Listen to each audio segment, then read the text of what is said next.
Okay, we're live. What's going on, ABC family and friends? Mike Sneed coming to you.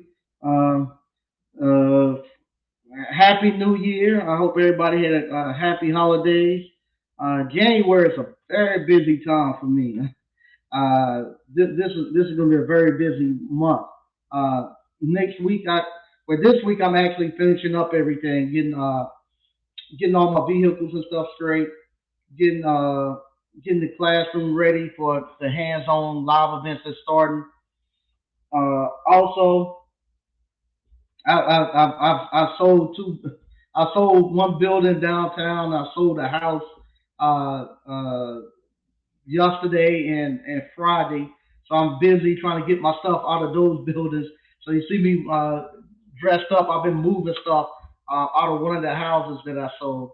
I'm moving stuff out of there because I was using that kind of to store supplies and stuff. So I sold that house.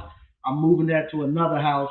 Also, I got supplies in the building right up the street that I just sold. So I got to get supplies out of there. So today been like a moving day. Next week, I'm going to be down away for an ice cream boot camp. I'm going to the ice cream boot camp to learn a little bit more about this ice cream parlor business. Once I get back from there, I'm kind of waiting before I actually finish up the ice cream parlor course. Once I get back from there next week, I'm going to finish up the course. I got some stuff that I need to get clarification on from the guy in the court that teaching the boot camp. So I'm gonna wait till I get back from there, then I can wrap up the ice cream parlor course. Also, the week after that, I'll be going to the Asties. So if anybody be at the Asties, I'll be down there. I'll be down there from the 16th to the 20th. You can catch me around in the Trade Winds Hotel. I'll be there out and about the whole time. And then as soon as I get back from there, I have a hands-on live event. So we got a whole lot going on, and not only that, but we have what we call too. We have the skilled trades boot camp that we're actually putting together. So right now we're in the process of actually getting that course, putting it together, figuring out the material list, just figuring out all the stuff that need to be done in the background to get with the land, with the trailers, and all of that. We're in the process of putting that stuff together. Like I say, these next 3 weeks are gonna be super busy for me. Once I get past these next 3 weeks, I can go gong ho onto that and get that wrapped up by the end of this first quarter. But these next 3 weeks, like I say, I'm gonna be gone.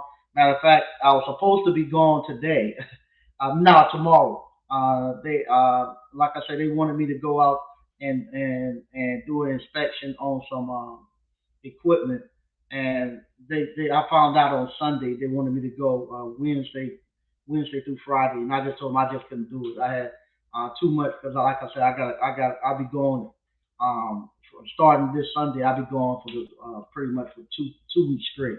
And I told them I just had too much stuff I had to do here, especially after I sold the building and the house. I need to get my stuff out of there, and I just wouldn't have time to do it. So but we're gonna go ahead and get into the actual subject for tonight. And the subject of the night is what are you gonna do with all this cash now? It's the end of the year. If you've been following our blueprint, I teach the five banking account method. You're gonna have a 25% owner's pay, 15% tax, 10% profit, 50% operating. Then you have your home account that you pay your home bills for out of. But now it's the end of the year, and now you got to find something to do with that money. Well, with some of the money, your 50% operating, you don't need to touch that because money just that's just a place that the money flows through. It doesn't never really builds up to a whole lot. It's kind of like a just in time, you know. It's just enough to keep the business moving. But you get your 25% owner's pay that you probably has built up a little bit more than a little bit more than 3 months of living expenses in there. So with that, you're gonna have to find something to do with that excess money. Going over into the new year, I suggest that you keep anywhere between 3 to 6 months if you're just starting out in this business, because you're still learning the business and you haven't went through a whole cycle yet. If you were just starting out in the business and you went through one or two cycles, mean 1 or 2 years of seeing the actual seeing the actual flow of calls. If this is your first year, I don't want you taking all that money out of there yet. I want you to keep at least 3 to 6 months in there and take that over into the new year, because what happened, if you were with me, I keep probably a little less than a month. I've been keeping that, but I'm going to up that up this year. But I normally keep about a little less than a month because I've been doing this for so long. I know the cycle of my business, and I know how my cash flow is. So I'm not worried if nobody's calling this week and next week. As a matter of fact, I'm hoping they don't call because I got so much stuff to do. So this is the time is normally slow. That's why we have all our conferences right now. So, but if you're somebody who just starting out and you ain't went through this 1 or 2 times, you might start to get nervous, especially if you take all your money right now and go try to put in some type of investment. You might be trying to pull that money out too quick.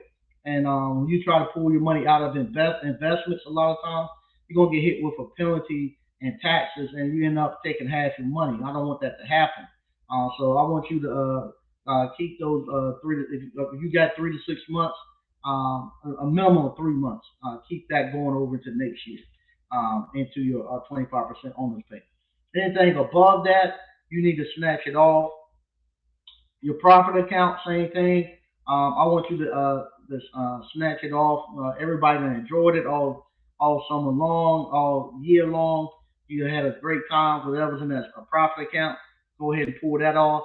The tax account, you want to hold off on that for right now until your accountant do your taxes. You go use that to actually pay your accountant, and if you have any type of tax obligation, you use that 15% to pay that. But once you get your accountant done your taxes, and you have paid any tax obligation. Matter of fact, I just paid mine. I put mine in the mail this morning. The last of my little tax obligations, I put it off in the mail. Once you pay that off, whatever you have left, then you need to go find an investment for it. A lot of the investments that you can do, you have up until like April the 15th. But like always, CYA, consult your accountant. I'm not an accountant, and it differs for different people at different life stages, at different amount of money, and at different structures and stuff that you have built around your life. So depending on how much money you make, um, the different amount of money that you make opens you up to different investment avenues. And your accountant, and then you're gonna need to get if you're gonna be doing a lot of what I call paper investment, like stocks and stuff like that. You need to find you an investor. When I was doing a lot of stocks and stuff like that, I went to Dave Ramsey. Dave Ramsey had what he used to have what they call certified investors, or people that uh, that he recommend that would recommend the products that he recommend. Um, in Raleigh, the investor name was Spruce Heart.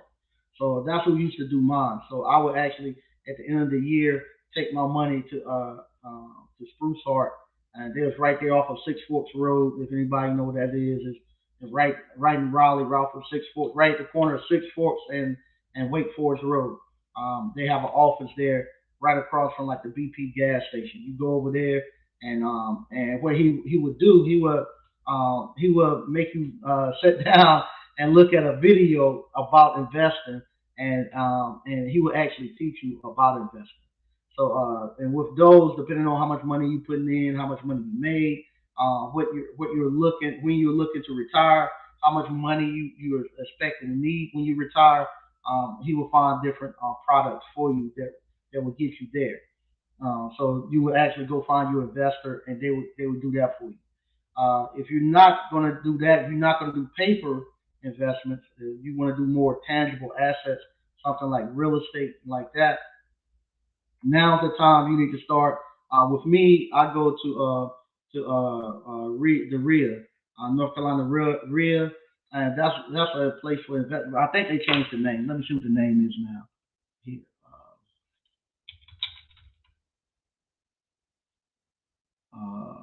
The name of it now is no. Let me find out what the name of it is now. I think it's yeah, NC RIA. It used to be yeah, that is North Carolina RIA, and that's REIA, North Carolina RIA. And what that is, that's for real estate investors, and they have them for all the different cities uh, in North Carolina. So I will go there, and I do a lot of investing in Rocky Mount because that's all I can afford.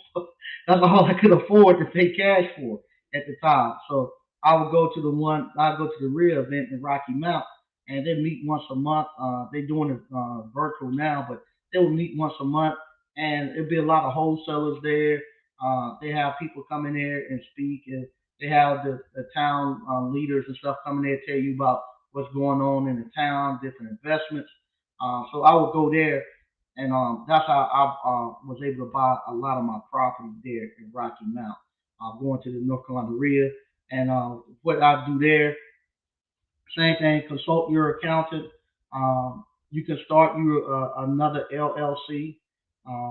And my LLC is a real estate LLC that I started. And from there, you can actually then put the money into that to go out and start buying you some real estate. So you can do that, and that's what I've been doing, and it worked. It paid off. It paid off great. The properties that I didn't want, that I no longer want, we actually got those for sale, and I was able to get all my money. It was almost like I kept my money in the bank. I was able to get all my money back that I put into those properties. Some of them I didn't do anything to. I just bought them and kept the grass cut. And what happened with that, I was able to get all that money back. Plus, I got a huge increase because the price of real estate has shot up. So now, like I said, I'm turning 50 this year. I'm turning over into my retirement.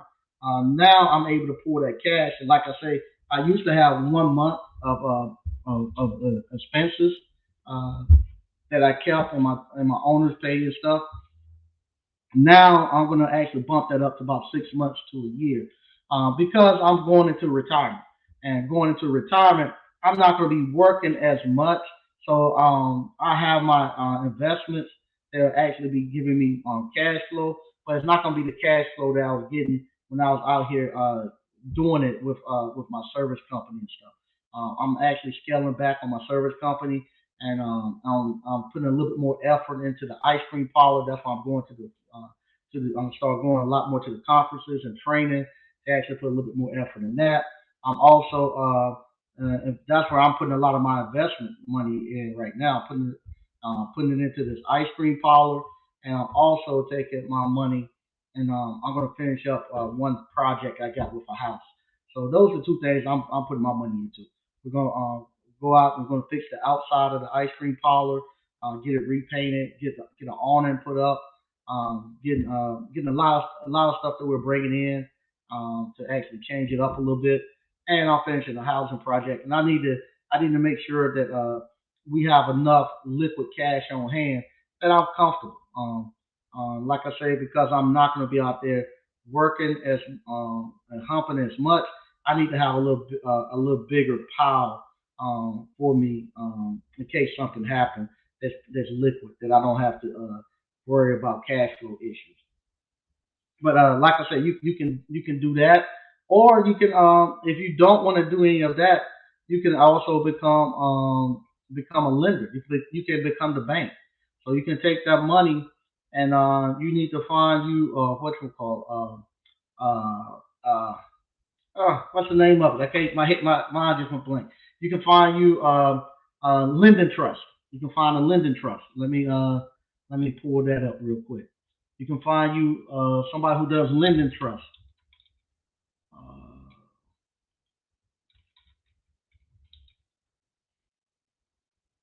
Let me find one right here.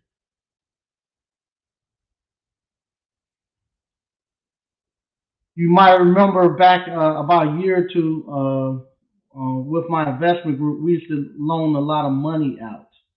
Uh, let's see, what do they call it? They call it lending trust. Let me see. Or did they call it a third party lending? Let me find what they actually call it. But you can actually find a lending somebody who lend money out, and you can actually then start to loan your money out to different people, flippers and stuff like that. I don't suggest you loan it directly to them starting off. Let me find. I was trying to think of her name, the lady that used to do it.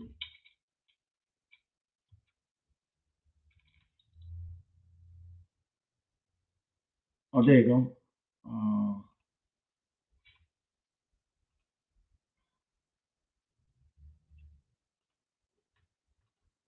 That's not it. Uh, Trying to think the real name of it. Let's see. I get that for you real quick. And what happened? They they will actually find lenders uh, they'll actually find people who wants to borrow your money, and they'll do all the qualifications. They'll put the money into into a into a trust, and they'll have a lawyer to draw it up, and they'll actually go out and they'll actually make sure that the person who's borrowing your money is actually doing what they say they're supposed to do, and they'll put you in the group of people that you are lending money with. Um, they'll put y'all in what they call first position. So if they were at default and not paying your money, whatever property and stuff that they had, you all will actually become the ones who can actually take it and foreclose on it, and y'all seize the property, and you all could go ahead and finish yourself and own the property and get a larger percentage of the actual project. Uh, I'm trying to find some of my old deals. I can't find them right now. Uh, can't find them right now. I have to find one of my old deals. Oh, here we go. Uh, yeah, there you go. So yeah, it was called Linden Trust. It's a Linden Trust investment. So with a Linden Trust investment, you will find somebody who actually runs the Linden Trust, um, and from there they will actually they'll bring you actual deals, and they'll tell you what the return is. They'll qualify the person who's looking to borrow the money. They'll go out and they'll do the actual um, they'll do like the what they call it. They do like the comps on the house. They look and see how much the house is currently worth, the project currently worth, and how much the after repair value is. And then from there, they'll tell you what the buy-in is. So some of the buy-in they might say in order to get a piece of it, you have to come with $12,000. You might have to come with $10,000. Let me see what that one was. This last one I done. How much was the buy-in? Let me see. This person, see what it was. You get 12% on your money. The minimum investment that time was 25,000. You had to put 25,000 in. So you put your 25,000 in, and they had 6 months. Let's see how long did they have theirs. Uh, this one they had 6 months. They had 6 months. They borrow your money for 6 months for 12%. If they went past the 6 months, your 12% went to 18%. So it was something you put your money into that was short term. I don't like to tie my money up for long periods of time. I want a short period of time. I want to get it, put it out there, get it back real quick in case I need to do something else. As a matter of fact, I was actually trying to do that this past week. I spoke with. Remember, I told you I had to meet with the ministers again. One of the ministers, unfortunately, he's having financial problems, and he's not able to keep his. He's having some problems with his house, and he wanted to borrow some money to actually get his keep his house from going into foreclosure. And um and he got a nice house. He don't owe much money on it. That's the thing. He doesn't owe no more than like 60,000 on his house. But he's defaulted and he's behind and want nobody else loan him no money. He don't know nobody who got any money, and they won't take partial payment. So he got to come up and get the house paid for. But right now he doesn't have any income. He's not working. He's 72 years old, and his pension, he messed his pension and stuff up, and unfortunately his ill health and all that, nobody's gonna loan him any money. He don't have no way to pay it back, and so what his house is probably worth about 300,000. So what I was off, he wanted somebody to give him 60 some thousand to pay, and he was gonna try to pay it back, but unfortunately he's borrowed from me in the past and he never paid me back. So what I was trying to do, I told him I would actually buy the house from him. I would give him 120. That'll pay his 60, and get him 60,000 to put in his pocket. And but I would take the house, and I would actually take that house. He needs to have some work. You know, fell in a little bit of disarray. So I would take the house, um, fix it back up, and then put it back on the market. So he's supposed to let me know, and I say you take the 60,000 extra and you go out and y'all get assisted living and you put the 60,000 someplace and y'all ride that on out. Get y'all a little distance between you and life and ride it on out. But you can be hard pressed to find somebody who give you what you call what you call gonna give you some money now with your current financial situation. But those are the things that you do now that you're at the end of the year, where you actually got your money and you got to find something to do with it. So those are the things that I've done in the past. Those are the things I'm doing now. I'm taking money, pouring it back, and you can pour it back into your business. You can if you want to grow your appliance repair business, now's the time where you can actually take that money and go get a second vehicle, or third or fourth vehicle, put another sub in it. You can use that money to pay a salary for to bring on a CRS. Um, so you can do all of that. Apply it back into your business. I personally I like being a one man show. I don't want employees anymore. So with that, I try not. I'm not growing my appliance repair business. I'm actually trying to have other businesses that doesn't require a special skill set. I can get anybody to scoop ice cream. So I want businesses that doesn't require a special skill set, and most of the time doesn't require. I don't want to be responsible for somebody. Um, you know, most of the time, when I say responsible for somebody, most of the employees I have at the ice cream parlor, they middle school, high school kids. You know, they just need enough money to buy them a pair of Jordans and have some money to go out on the weekend. I don't want to have it again where somebody's depending on me to make their mortgage and stuff. I don't want that burden on me. You know, so these high school kids, if we decide to be closed during the holiday, it don't bother them. Their parents paying their bills, so that's good. That's the kind of stuff I want. I don't want somebody who's dependent upon me anymore. So with that, and I like the real estate. Like I say, the real estate work.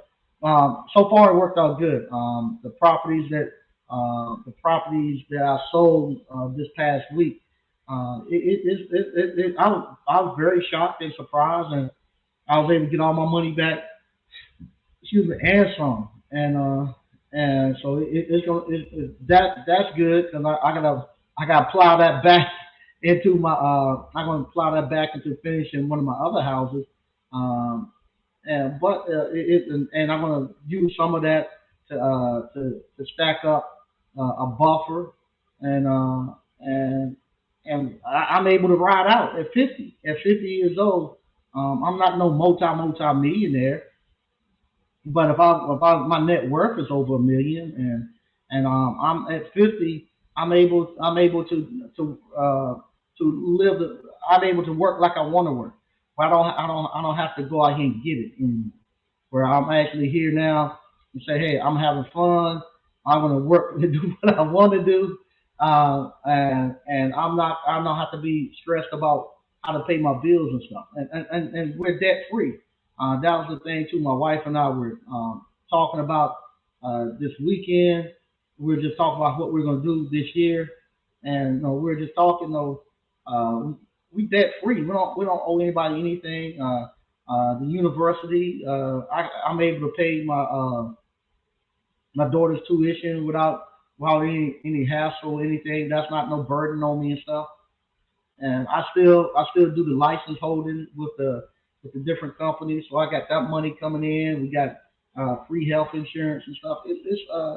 It's turned out to be a great life. And I'm enjoying it. And I want you all to have the same thing.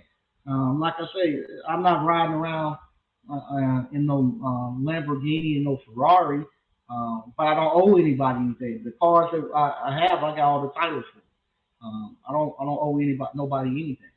Um, don't owe nobody nothing, and that's the stuff that I like. I sleep good like that, and I want you all to be able to do the same thing. At 50, at 30, I really had retired about 30, but now at 50, I'm really going to be enjoying life at 50.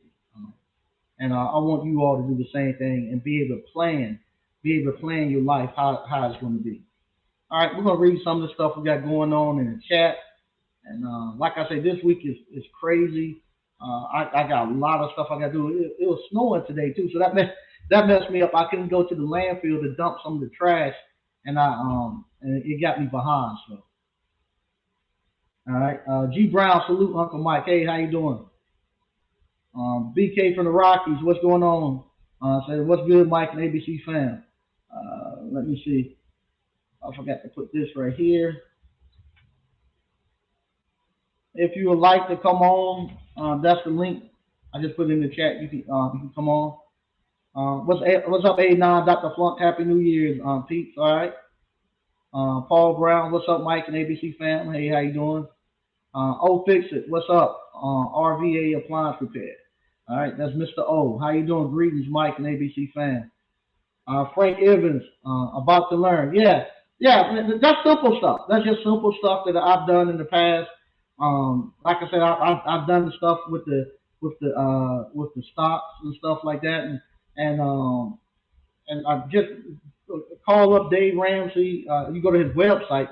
Matter of fact, I ain't done it in a while. Go to his website if you want to do stocks and stuff, and you'll find his endorsed local provider. That's what it used to be called, ELPs, endorsed local provider. He might have changed it by now, but you'll find a financial planner or investment person that you can actually work with, and they actually teach you about investing as they go, so you'll know all about it, and they get everything you need situated. All right. My apps. What's up, Mike and ABC fam? Mike, make a real boss move. Mike, you still doing the center blender meeting? Yes. Let me see if they sent me my date. Let's see here.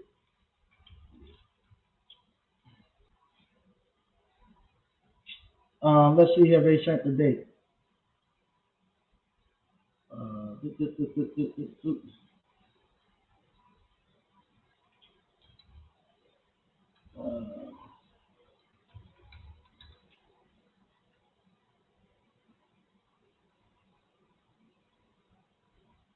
uh, no, it's either gonna be they're gonna probably be February. So they say we are underway in putting together the training program for your teams. However, because of the holiday schedule, vacation, in the year wrap up, 2022 preparations, etc., it looks like we'll be able to conduct the actual training until early 2022.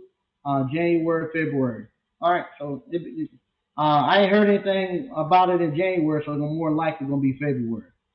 So what he's talking about, they selected some people to become the service centers in different areas. So I was selected to be a service center. So what happened, I get to go to a Vitamix training, and people, all the people who got the Vitamix, they'll actually ship their actual blenders to me, and I'll repair them here and ship them back. And that's what I'm doing in my retirement. Simple stuff like that. And I'm not going to Raleigh. I'm not. Once my nephew is my nephew running his own business.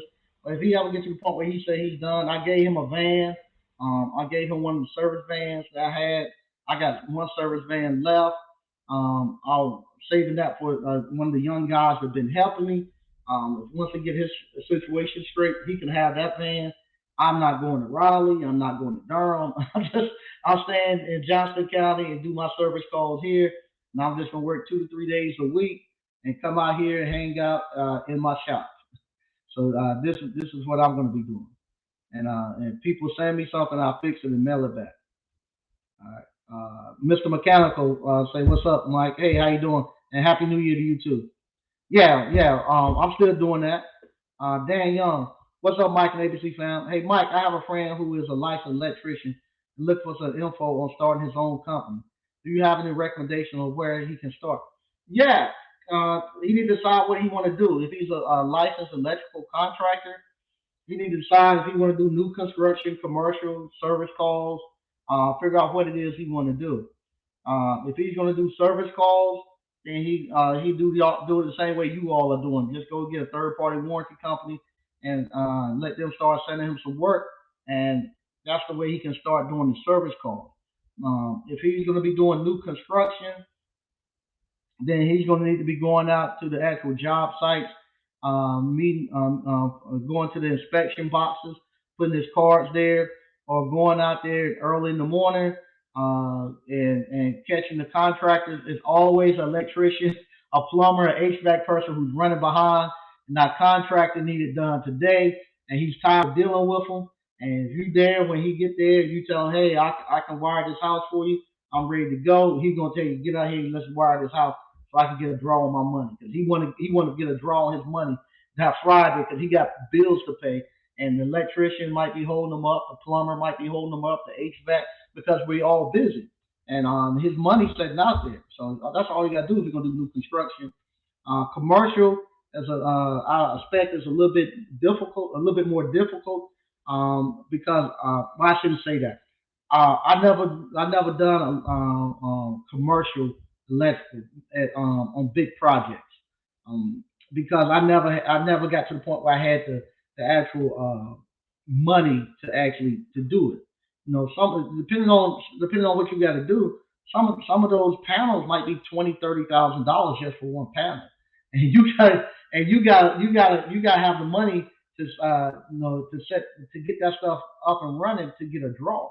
So you got to buy the equipment and you got to set it out there and pay for the labor until it get inspected. Then you get a draw on it. Same thing. Some of those big commercial projects just to do the bid, not to get the bid and do the work, but just to get the bid might cost you 25, $30,000 just to put a bid in there. So what happens? Some of these big companies they have an actual inside of their company they have an actual actual team. That's all they do is put the bids together. Because you have to go out there, they give you a list of what kind of light fixtures they want, what type of fittings they got to have. They give you all the stuff that they need, and you got to go out there and you got to call the supplier. You got to send that list over to your supplier. They send you back with a price, and you there trying to put those prices together, trying to get the calculate the man hours. They have software to do it too, but you there trying to calculate all that stuff, and you going out there doing walkthroughs and site visits. It might take you maybe 30 days to a month of a team working trying to put a bid in just to get to work. and you have people doing that because some of those jobs, if they're spending 30, 40,000 bidding because some of it might pay several million, and it is enough work to go for several years. So if you hit one, it's worth it. But you got to have people in place to do it. So that it normally takes some time for to get the money to do it. Now I've done a little small stuff commercial when people are upfitting stuff, like little storefronts and stuff like that, little restaurants. I've done stuff like that. But I didn't never do nothing huge. And that just came from the fact that I was doing mainly doing service. I'll be doing service work, and they say, I go to somebody's house, and they're getting ready to open up a little restaurant, a cafe. They ask me to do it, and we'll do it that way. All right. Kind of like the commercial with the appliances. It's the same way. All right. Let's see here. Um, Kel Slater. Good to hear that about the parlor. I've been asking for 6 months about vendors and updates so I can run it correctly. Okay. All right. Yeah, I'm gonna finish it up. I gotta go to an actual. I'm going to the ice cream boot camp. I'm going to the ice cream boot camp starting on Sunday.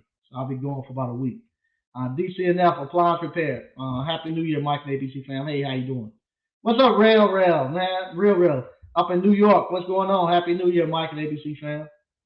All right. Salute to Grandmaster Mike and ABC family. Hey, how you doing? SQ Services. What's up, family? All right. We got Quentin Hodge. Hey, what's going on, Mike and ABC fam? Um, Erwin, what's up, family? Hey, how you doing? That's the link if you want to come in. Um, TAC Appliance Services. What's up, Mike and ABC family? Hey, how you doing? Hey, what's going on, Miss Ward? What's going on, Mr. Modest, the original Mr. Sneed? Hey, how you going on, Miss Ward? You're doing great things out there. I love your videos you're putting out there. You're doing great things. All right. Frank Evans, Terry the electrician. Thanks for the help with the electrical issue I had with the dryer. Mad respect, brother. Okay, there you go, Terry helping people out like always. Don't know what that is. Bianca, hey, Mike. Will you do a video on how to put a service van together? Okay, yeah. I once before. I've done once before. I'll do another one. Like I say, I got the little Dodge Caravan that I should have. Matter of fact, I'll release that video. How I got the young guy that I was gonna get a van to once he got some things he need to get straightened out. But I was showing him how you go get a van, how you sand it down, how you paint it. So that's what we're doing throughout the holidays, painting our vans and stuff. And so from there, I actually show you how I actually put it together. So I got it cleaned out now. So I'll actually start putting that together. And I'll release that video. I need to release the video on all the trucks. So I think all of them are done now. Yeah, they all are done. I got some stuff that I need to do in the back of the box truck. But other than that, all of them been painted. Everything fixed on them. Everything's working. I got my reversing cameras in my dump truck and all that in the box truck. So all that stuff is good. So I'll put a video out on that.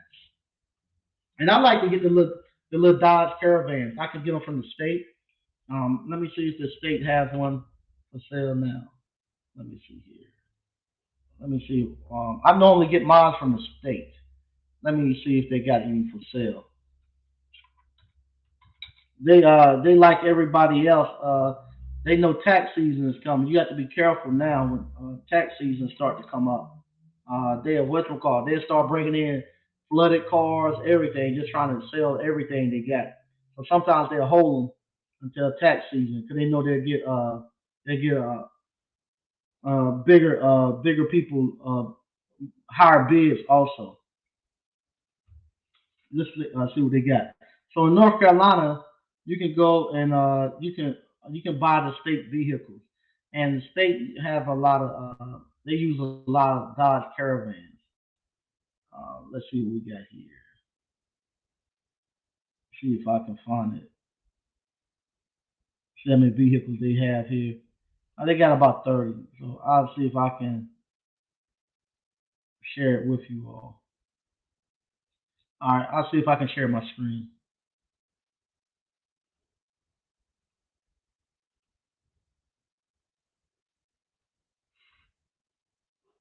Okay, yeah, here you go. So here in North Carolina, I'm pretty sure they do in all the states. They have it. They have it too um in the federal government too. Let me bring it down just a little bit. Okay. So here, so that's the box trucks and stuff I get. This right here, 1995 box truck. Right now it's going for $2,500. That's the current bid. Let's see if we can take a look at it. See what they'll tell you what's wrong with it. Uh, you got $53,000, 53,000 miles. They say bad engine, and you have to be careful. Sometimes they'll say a bad engine. I go there and crank it up and see. Sometimes it might be out of gas.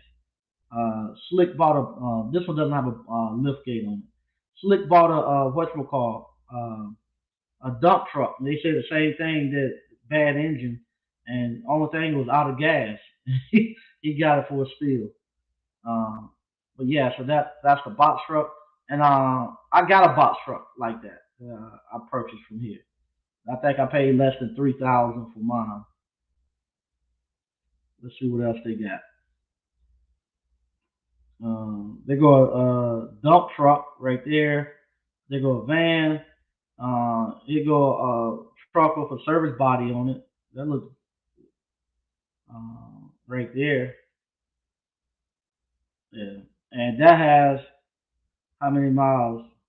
72,000, four-wheel drive. Um, right here, lights on truck cut off intermittently.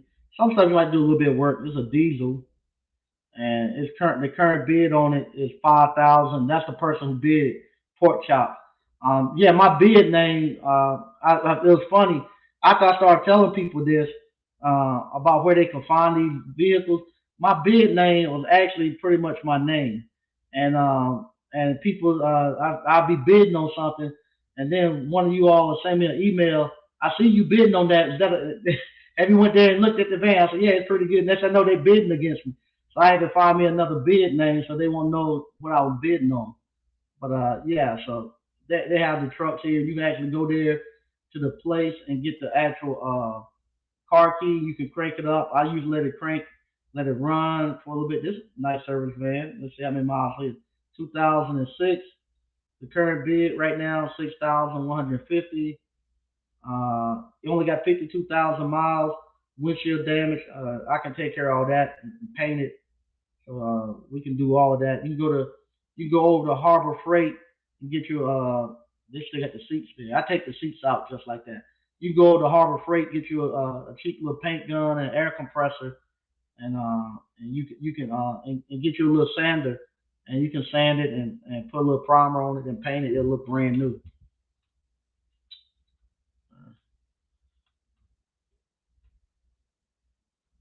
But that's where I normally get my vans from. I go over there to the actual state surplus, buy my trucks. I have to fix them a little bit, but that's fine. I don't have a problem fixing them, and and I just drive them. I found out I used to buy brand new vehicles, and I found out when I bought the brand new vehicles, they last about the same time as a used vehicle. All I got was about 5 or 6 years out of it. And the same things that broke on the new vehicles broke on the old ones. The fuel pumps, the alternators.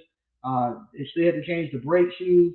And then on the new vehicle, I have it there for about a month. I go to the actual warehouse, and someone backed up into the dock and scratched it. It's just all that stuff. I just said I was destroying $30,000, $40,000 by buying a new vehicle. I said I'd much rather destroy 2,500, $3,000 than buy a used one. So I bought a used one, put my logos and stuff on it, paint it, and after $3,000 or $4,000, I have in there. After 5, 6, 10 years, when it goes, I just take it over to the scrap yard and get me a new one. Get $400 or $500 for it. And go get me another one. BK from the Rockies.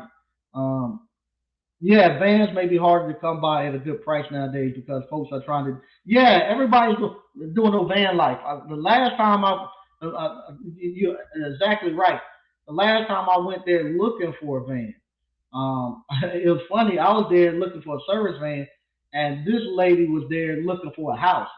She said she looked for something to live in. She couldn't afford no housing, So she was looking for a van to actually live in to make it her house, and that's why it was hard to get those vans. The prices was going up. Steve Padella, do you recommend appliance repair business as a retirement plan, or is getting trained techs too difficult? No, it's not. No, it's not. You can. I've been. This has been my retirement plan since I was 30. I've been retired from appliance repair. I haven't had to work since I was 30. Um, being totally honest and transparent, I haven't had to do any work since I was 30. Um, because of appliance repair. I've had subs the whole time. Same thing. If you don't want to have subs, you know it's like you ever read the book The Richest Man in Babylon, where he was talking about if the donkey get this get to tell what he wants to put on his load, he's not going to put no gold and silver and nothing like that. He don't care about that. He want to put if the donkey get to put what he wants to on the load that he's carrying, then he gonna put oats and wheat and water and stuff that he likes. But that's the same thing with the appliance repair. You can make this thing the way you want it. You don't have to get out here and hustle and do no 8 and 10 stops a day. You can do 3 stops, 4. You can do 2 stops and have a great life. You can do 2 stops a day and come home with $300-500 and have a great life. That's all you need. As we get older, you start to realize you don't care so much that the materialistic stuff don't mean this don't play such a big a part in your it doesn't mean as much to you. You want a simpler life. You want time. You want stress free. So you don't with appliance repair, yeah. You can do 1 or 2 stops a day, 3 days a week, and don't work on Fridays and Mondays. You can plan this however you want to, and it'll work good. It'll work good for you. Because because if you're a 1 or 2 man shop, it don't take much to feed you. You don't have to be out here having a whole. You don't have to be out here trying to get a bunch of calls, trying to rustle up a whole lot of work. All you need are 1 or 2, and you can survive and survive good. And then from there, you can invest in other stuff, real estate, and all you need you could this appliance repair kick off enough cash that you'll be able to pay cash for some little small fixer up house about once a year, once every 2 years. You'll be able to pay cash for it, fix it up, and if you get these 2 or 3 people with renters, be honest, all you need is about 4 or 5 houses, uh, and you're good because the cash flow of about if you work in a company and you're making anywhere between 90 to $100,000 um, um, per year, by the time they take taxes and all that stuff out, you only cash flowing about $4 to $5,000. So with that, you can get that off about 4 or 5 houses. And if you living like if you have a job making 90 to 100,000, so it don't take much to get out the rat race. So I suggest that if you're going to use appliance repair and you want to do it, you're going to have to be buying some rental property and stuff like that at the end. Or if you don't want to be dealing with no rental property, same thing. You need to be putting your money away. You can do like some like a maybe you might make a little. I don't know your wife and all that, but you might make a little bit too much money to do a Roth. Um, uh, Roth RA.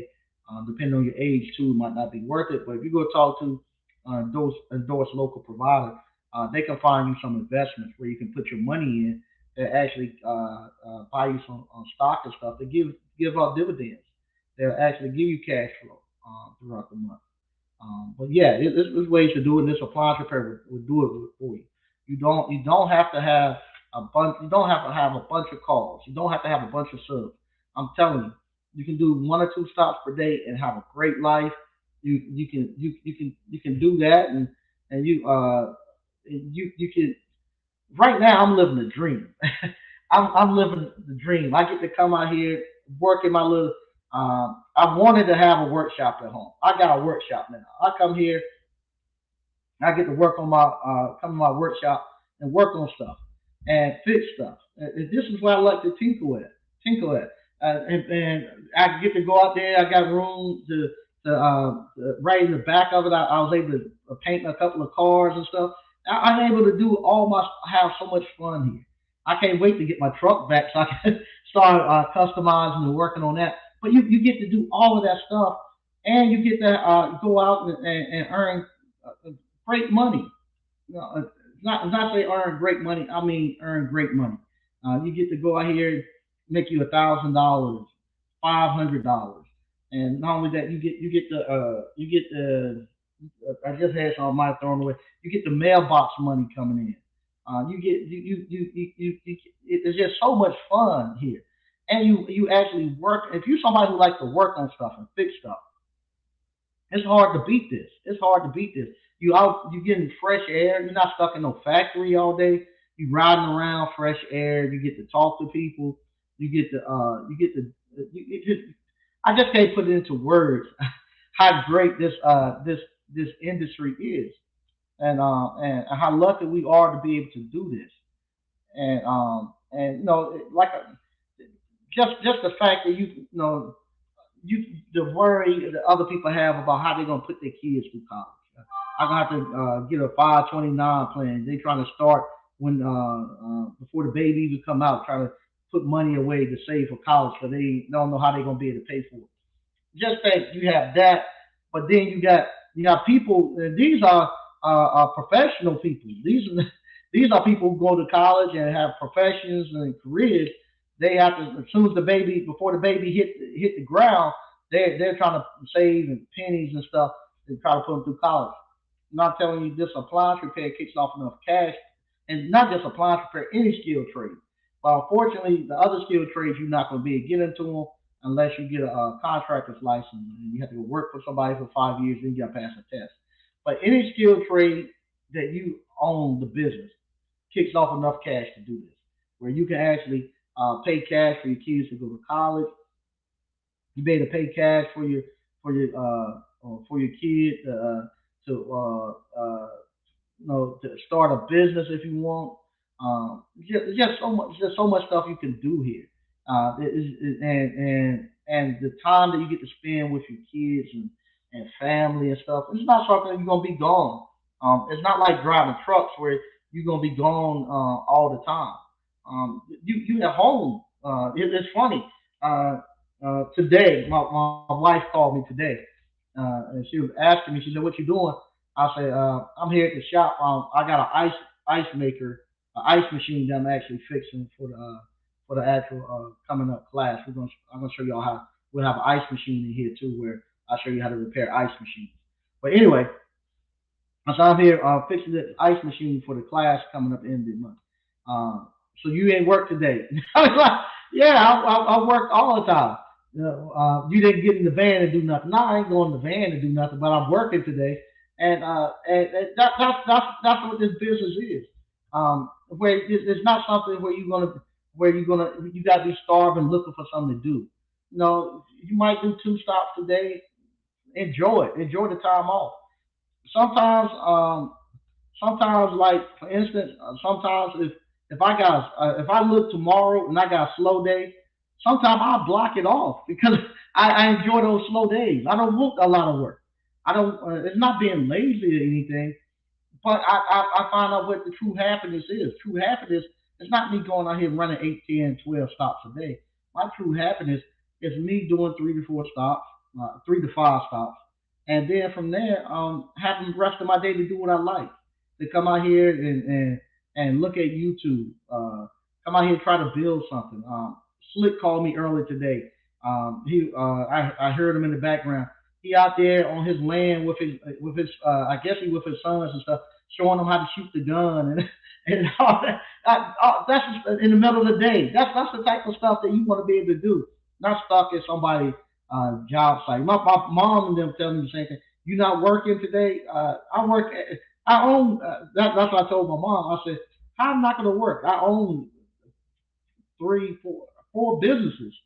that I'm running. Well, I'm not gonna. I work all the time, but because I own the business, I don't have to get out there and do the daily grind every day of actually out there doing the actual work because I own the business. But it is good, man. This business right here is good. All right, Mike Campbell. I agree with Mike. My goal is having a great life with one or two stops a day. It is that I'm telling you that is good. That is good. It's a great life. I'm telling you, it's a great life. BK from the Rockets. I'm at the age where I want quality of life and way less stress. It is. It's a less stressful life. Um, and it's a good quality life. You know, and like I say, if you never had the feeling of being able to say for okay, for instance, I tell you this month right here in December, I had a tax bill to the state for $11,000. I had to pay tuition, which was $10,000. I had another for the IRS because of that thing. They say I owe Social Security 5,800 and some dollars. So I had that.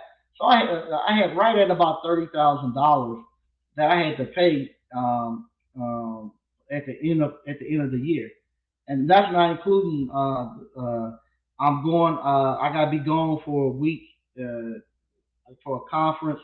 Gotta go for another week for the conference at the Asties, and and at the same time, I got to do Christmas and all that, and to go there and have the cash on hand where you can actually do that stuff and it don't bother you. It's a man, that's a great feeling that applies to gives you where you don't have to be up at night. And I remember back in the days before I got to started my appliance repair business, stuff like that. Man, I remember I would try to hide it from my wife and stuff. Like seriously, because I didn't have no money. So if you got like a huge bill or something like that popped up, you would try. I would try to. I'd be embarrassed and ashamed because I didn't have the money. This me working as an engineer. And I would try to hide it from my wife and stuff till I could figure out a way to get the money and pay it. And then I could never figure it out. And then they say no, it pops up, and I have to go tell, her, hey, we got this problem here, and it was the worst feeling in the world to have to go through that. And you know that's why most marriages break because of financial problems. And you, if just thinking you have to, I was just thinking somebody has to go through that and whatnot. That's embarrassing. And I remember that feeling. I couldn't sleep at night, gut turning and stuff. But I was actually happy to go to the bank this morning. I went to the bank and and say, hey, I need to get two certified checks, and like I send this stuff off, and sent them off, put them in the mailbox, and had the cash to do it. And this is the thing too now. So what happened back in those days, I was in I was totally embarrassed about the situation. I had no money to do it. So now what I do when I pay it, I take the certified check and I staple it to the actual. I make a copy of the invoice and I staple it. And what I do now, I put that where like in the kitchen, right there on the counter, or I put it in the bedroom. But I normally put it in the kitchen, right there at the counter. When my wife come in, she sees it, and so she can see. I say, hey, I paid those taxes off, you know, and so with that, it's like, you know, hey, I told you I can take, I'm taking care of this. I'm the man, and so it's always funny. And she's like, oh yeah, you paid them now, but I remember, yeah, that was back then when I couldn't pay them, but now I can pay them. And so now she jokes and stuff too. Don't be putting that stuff up here. You don't know who hands been on it, coming out that mail and stuff. No, what she say? What she tell me earlier today? Now telling about the payment. I forget, but we have jokes about it now. But that's the fun part. It's not no burden. I was waiting for the bank to open back up, so I was anxious so I could go pay it off because and to have that feeling is great. Same thing. Uh, uh, I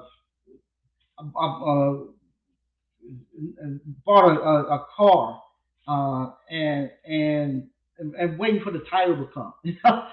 So I bought a car and I'm waiting for the title to come and that's a great feeling.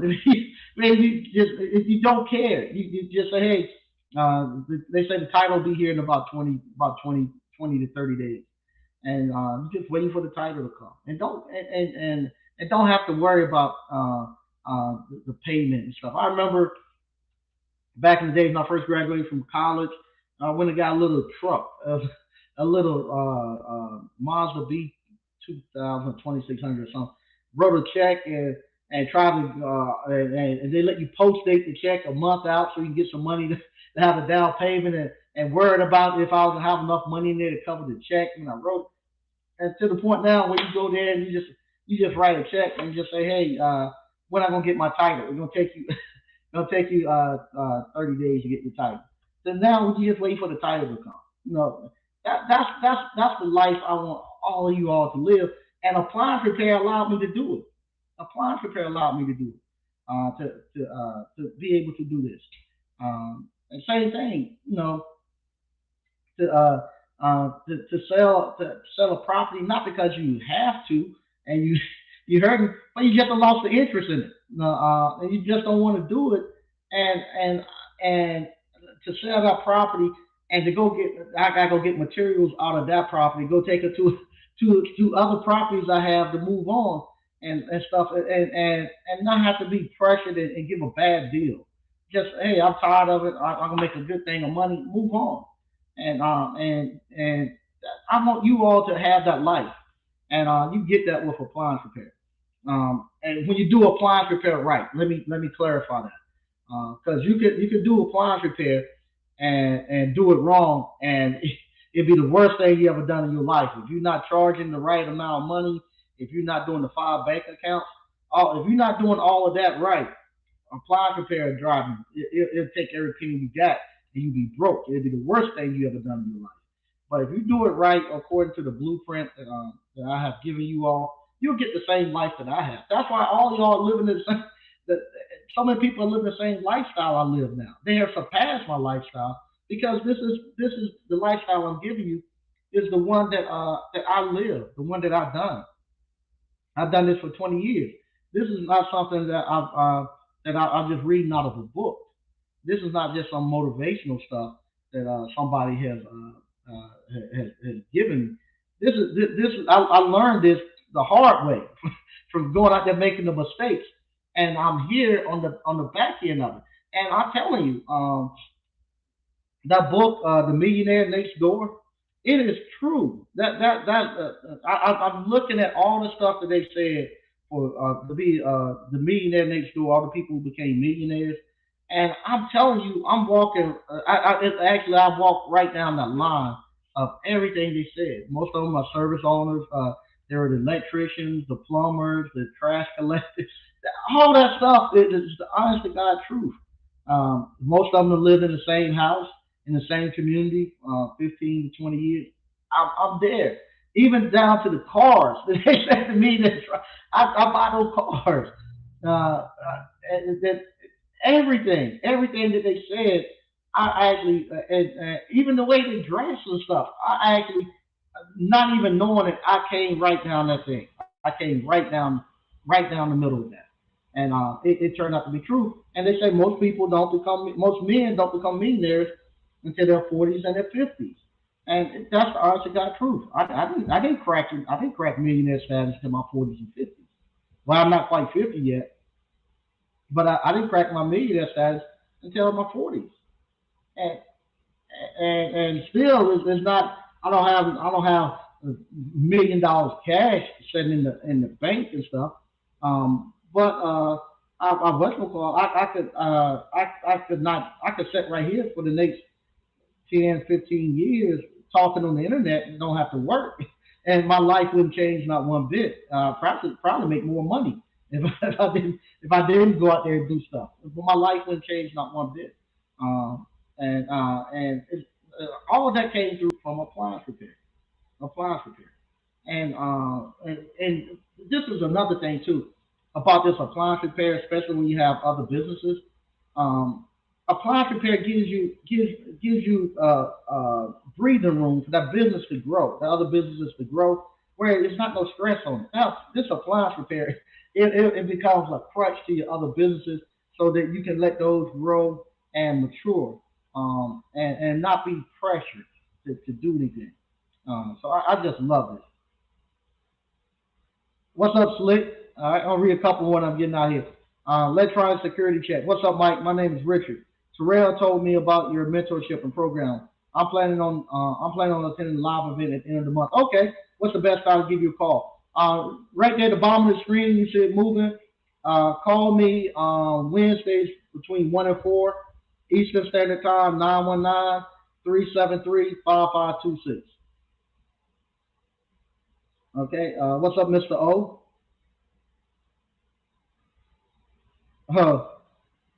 Uh, that's a Russian bot. Okay, I get him out. I got him out. Okay. Appliance professional. Preach, Mike. My wife gives me the side eye when I'm on my one or two stops per day. Yeah, it is. Man, I'm telling you. I'm telling you, man. They say I'm not working. My mom does it too. It's funny. My mom my mom does that. She calls me. You need to be working. It ain't good for you to have all this free time. But then she called me. She called me yesterday. It was like, what you doing Friday? I said, nothing. Why? What's up? Can you take me to the doctor's office? So, but those things, I said, yeah, I'm not doing anything. I'll be glad to take you to the doctor's office. So what happened, because I had the freedom on my schedule, I'm able to do those things, take her to the doctor's office and stuff. But it's hard for them to fathom that you don't have to go out there every day and actually do physical work and make money. Yep, really good book. Yeah. Slick, how you like the Lexus one? It's nice, man. I bought a Lexus from Doctor Gregory, uh, uh, and I like it. It's nice. It's nice. I kind of missed the V8. It's a V6, so it's not it's not as I missed the V8. I would say that. So what I'm doing, I gotta get me another V8. I gotta get me another V8. I gotta get another V8. So I missed the power of the V8.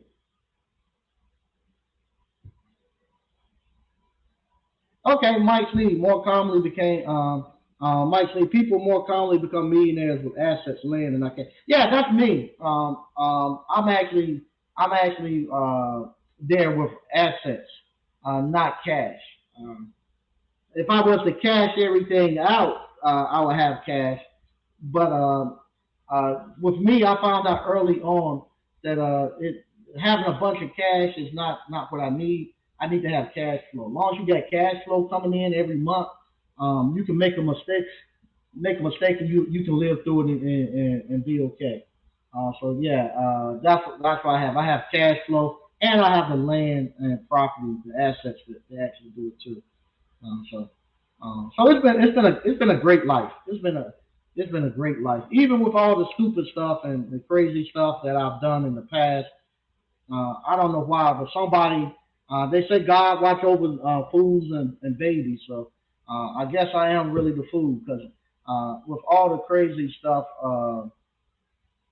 that I've done, um, some for some reason I've had favor to actually make it through there to get to this end right here. And it's a great place I'm at right now. Is the conference in Texas this year? No, it's in Tampa, Florida. It's back in Tampa, Florida. Um, it's the 16th through the 20th. Matter of fact, on the 17th, I'll be doing the. I think in Compass, the part supplier, they have like a cruise that they're doing. So I'll be on that cruise ship on the 17th. They have a free cruise, so I'm going to do that on the 17th. I think it's from like 5 to 6:30. So I'll be doing that, and I'll be there. And I hope to see a lot of you all there. at the conference. That's the Asties. I'll definitely be there. And that's another thing. I see a lot of people been doing this appliance repair for a lot of for many years, and they don't never have the money to go to the Asties. Somebody been doing it 20 years, so they ain't got the money to go, and they can't take the time off. That comes, like I said, from not running the business correctly. Now, if you in your 50s and 60s ain't got enough money to go to the Asties, and you can't step away from your business for 3 days and not go under, what's going to happen when you become 65, 70, and your body just won't hold up, and you ain't put anything away to do anything. And you gotta. This is the thing too. You gotta retire yourself. You got to retire yourself, and you got to start doing it at an earlier age. Like me, I've really been retired since 30, but I'm really turning it on this year, 50. But you want to start turning it on around your 50s, so that if I miscalculate something, I can actually fix it now. I don't want to wait till I'm 65, find out I don't miscalculated, and I can't, it ain't working, because then I ain't got the strength and stuff to fix anything. So at 50, I start to pull away from it, and I actually now can see if what I put together works. And it's like I say, it is good. All that stuff, like I say, all that stuff is just all that stuff with that millionaire next door is correct. It is correct. It is correct. And I'm so glad. Several times we thought about going out buying a bigger house. My wife don't want to clean the house we have now. She says too big. She don't want to clean it all the time. I'm glad that we didn't go out and create. We were going to get a bigger house. It was going to be double the mortgage and stuff we had. We could not. We still have maybe 10, 15 more years of a mortgage left. And now we're free. We free of everything. And to have that peace of mind and it is good. It is good. I'm gonna read this one, then I'm getting out of here. Slick said he's skipping the Ashley this year. I'm close to finishing the house. Going to keep my foot on the gas. Yeah, I don't blame you. You got a lot that you got to get going on. So yeah, I don't blame you on that. I do not blame you on that. Um, hey, what's going on? How you doing? Um, Mike, is garage doors just yeah. It's all skilled trades. Garage doors, plumbing, HVAC, electrical, appliance repair. All of the skilled trades are profitable. All of them are profitable. Yeah, you make just as much money. Yeah, it's just as profitable. It's probably more money in garage doors than it is in appliance repair. But with garage doors, you're not going to be able to do it with it. You're going to have a truck to actually to transport the garage doors. Other thing too, garage doors. Right now it's cold outside, so and the garage is not heated, so you're gonna be out there on that cold concrete outside, working in that garage. Same thing during the summertime. It's hot outside, and that garage don't have no air conditioning. You can be out there hot. With the appliance repair, you're gonna be indoors where the climate is controlled. It's gonna be nice. You're not gonna be doing a lot of heavy lifting and toting and stuff like that. Um, and so, but all of it is just as profitable, and you earn a good living, and you're gonna find out too that it's not the money. At the very beginning, the money will mean something to you. After you get past the point of not being broke, and you got the wolf away from the door, you're gonna find out money ain't gonna mean that much to you. It's gonna be about peace of mind and the life that you want to live. That's where all the fun is gonna be at. Kale Slater, do you gotta haul off the door? A lot of times you do. A lot of times that's extra money because they aluminum and they steel. So you can take those to the scrapyard. You say what we would do. You would save them up until the end of the month.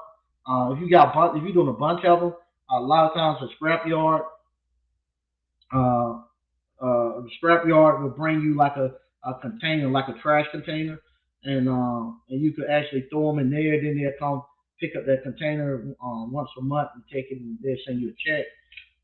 What I was doing, my father he had retired and he wanted a little extra money. So what I would do, take him all the scrap iron and stuff down there to his house, to my parents' house, and he would actually take to the scrap yard. He'd get him maybe $300-400 a week just off the scrap, and that's how him and my mom made it doing that after he retired. That's how they made it through that, and that was his part time job, his part time hustle. And I bought him a trailer that he could actually take his scrap to back and forth and stuff, and he actually loved that. He actually loved that. They should we joke and call him Fred Sanford because what early in the morning, uh, before probably 6:30, 7 o'clock in the morning, he'd be out there, his trash pile, his scrap pile, separating the copper and aluminum, and he'd be there all day. And he kept him out my mama's hair, and kept him something to do, and he'll be out there all day long, separating his stuff and piling it up. And then at the end of the week, my brother will actually load it up on his trailer, and then he'll take it to the scrapyard. So yeah, it was good. It was good. Ben Nash he's working on a couple of properties as well. Okay. What's up, fam? Cal Slater.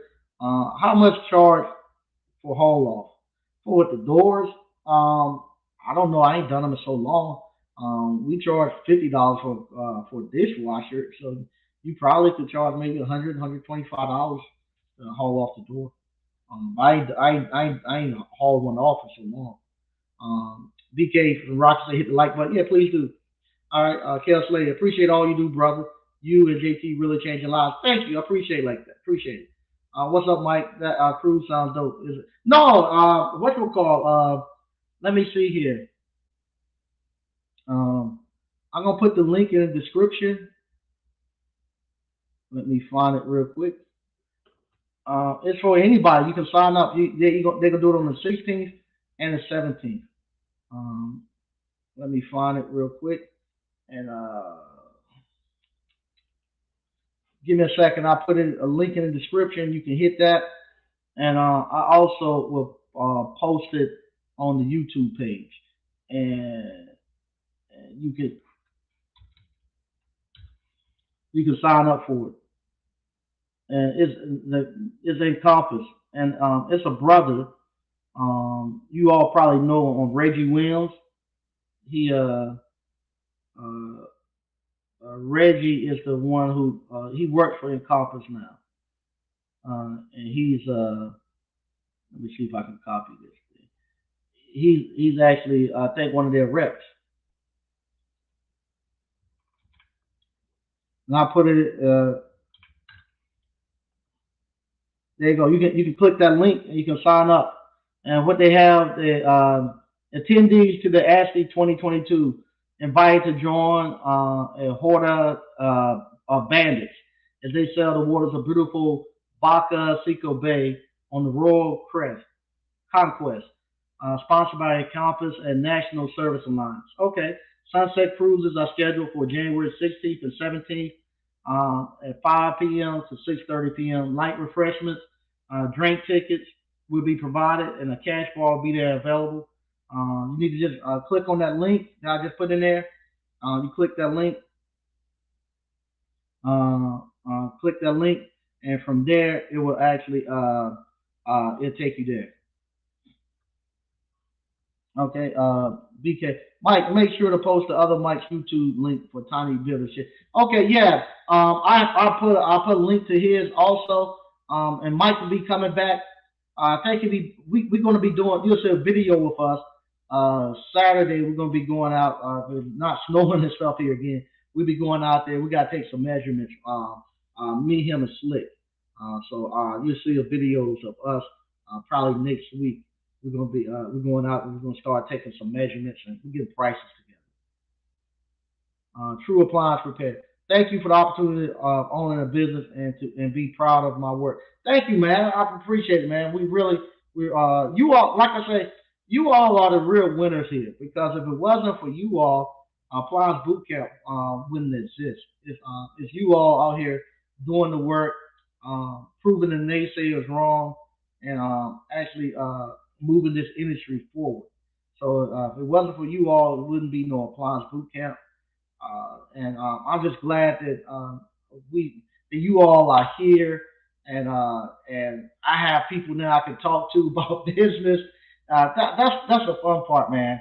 When you got somebody that can you can talk business up to, and they don't think you crazy. So I got that. I get to enjoy it with you all. I get to enjoy y'all success and stuff, man. It is good. It is good.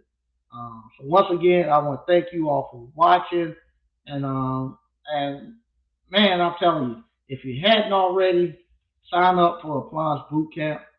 We got a lot of stuff coming in 2022. Uh, I'm gonna actually start putting together weekly classes that you'll be able to get from your teachables. Just teaching you. We're gonna do deep dives into like schematics, so and different machines and stuff. I'm gonna be bringing them in here, breaking them down, show you how to test all the components, how to actually uh, uh, how to do everything with these components. Just doing some deep dives in some different machines, and be a little bit more, a lot more of the business stuff that's going on, especially the stuff that we got going on behind the scenes. So it's gonna be good. It's gonna be good. So once again, if you hadn't already, sign up for Appliance Boot Camp.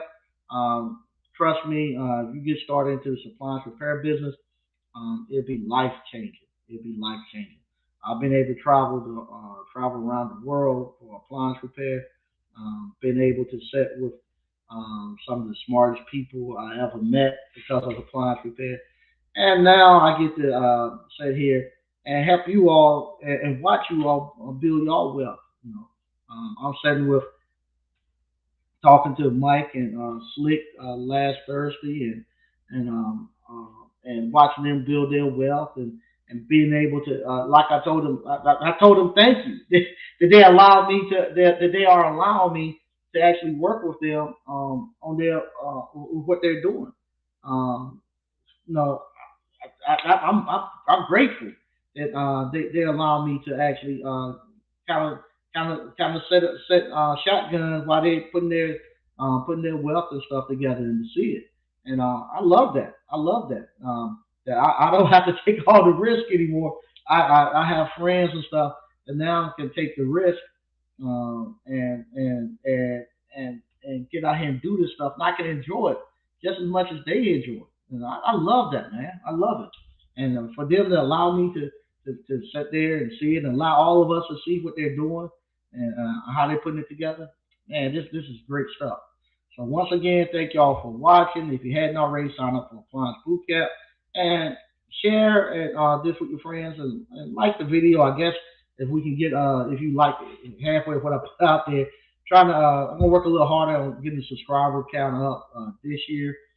Not that I care much about it, but I think if we had a little bit larger subscriber count, that we could actually get a little bit more visibility in the mainstream. Because what you all are doing, I think people need to see it. I'm gonna work a little bit more, a little harder on getting the subscribers up. So once again, thank you all for watching, and I'll see you all on Thursday.